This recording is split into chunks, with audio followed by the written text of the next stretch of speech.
E o Repórter Brasil entra no debate sobre o poder de investigação do Ministério Público. Estão comigo José Robalinho Cavalcante, procurador da República e presidente em exercício da Associação Nacional dos Procuradores da República.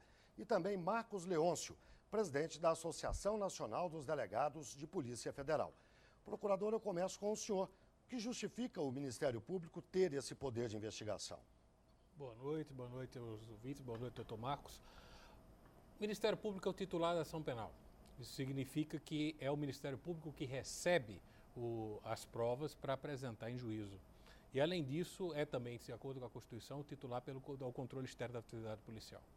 Nessas duas dimensões, não faz sentido que o Ministério Público não tenha o poder de investigar de maneira complementar o que é feito pela polícia. O Ministério Público não pretende, nem nunca pretendeu substituir a polícia. A polícia é que tem estrutura para investigar, mas esse papel de suplementar a investigação é absolutamente essencial. O senhor discorda naturalmente disso. Nós precisamos contextualizar a questão dessa PEC 37. Em 88, o Ministério Público saiu como uma instituição fortalecida, com muitos poderes. E a nossa Constituição, como Constituição cidadã, sabiamente criou um sistema de freios e contrapesos para que o cidadão, ao ser investigado, ele tenha garantias de não ter violado os seus direitos seus direitos fundamentais. Então, o sistema brasileiro adotado pelo Constituinte de 88 foi um sistema de separação. O juiz deve ser imparcial, trabalhando para um julgamento isento e de garantias. O Ministério Público como fiscal da lei, como controlador da atividade policial e órgão acusatório. A defesa com devido processo legal, ampla defesa.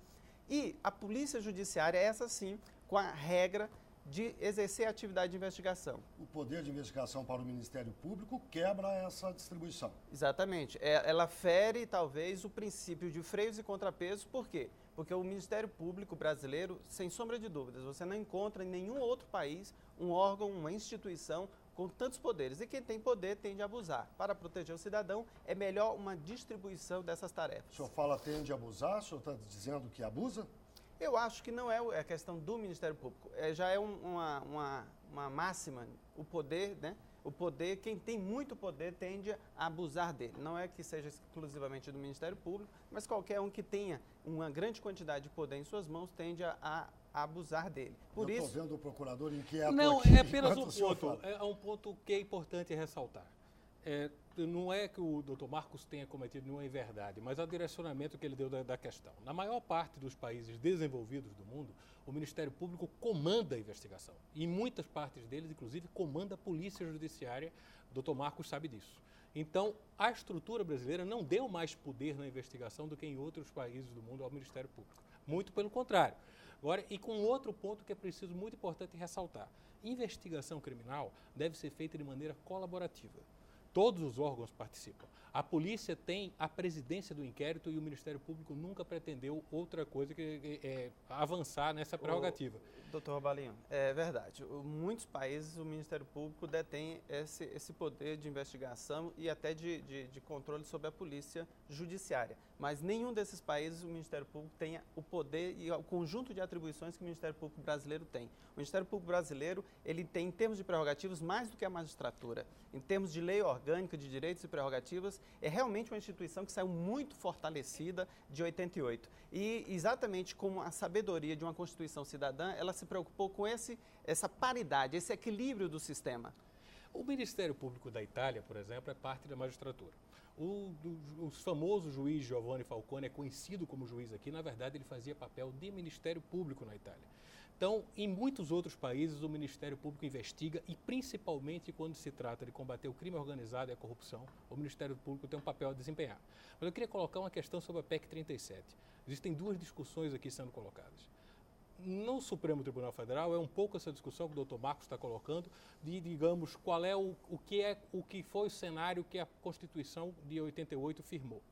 E, como os senhores colocaram muito bem, o Supremo está se dirigindo na direção de dizer que o Ministério Público tem sim o poder de investigar.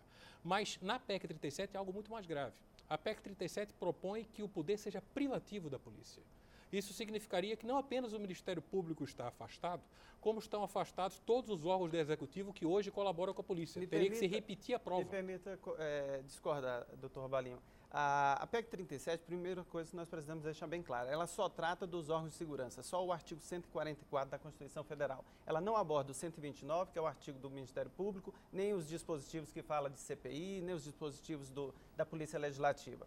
E a questão de privatividade, por exemplo, a Constituição não tem nenhuma regra que é inútil. Toda regra constitucional ela coexiste de forma harmônica. O Ministério Público tem, por exemplo, a privativa ação penal do Ministério Público. Nem por isso deixa de existir ação penal subsidiária, nem ação penal privada. Ou seja, a PEC 37 não vai eliminar o controle externo do Ministério Público, não vai eliminar o poder de requisição do Ministério Público, nem os poderes da CPI e todas as outras normas constitucionais. Agora eu vou porque elas vão coexistir de forma harmônica. Agora eu vou concordar com o doutor Marcos. Eu disse isso na audiência pública no Congresso.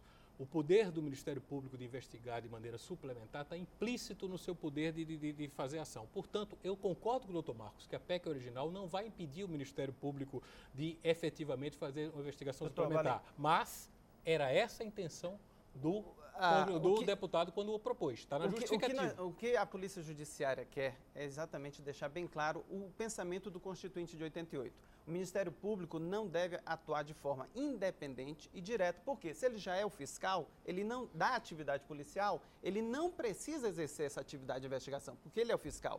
E deve atuar de forma, como bem disse, suplementar, complementar, como está indo o Supremo Tribunal a reconhecer. O Supremo está indo muito além do que a PEC 37 propõe.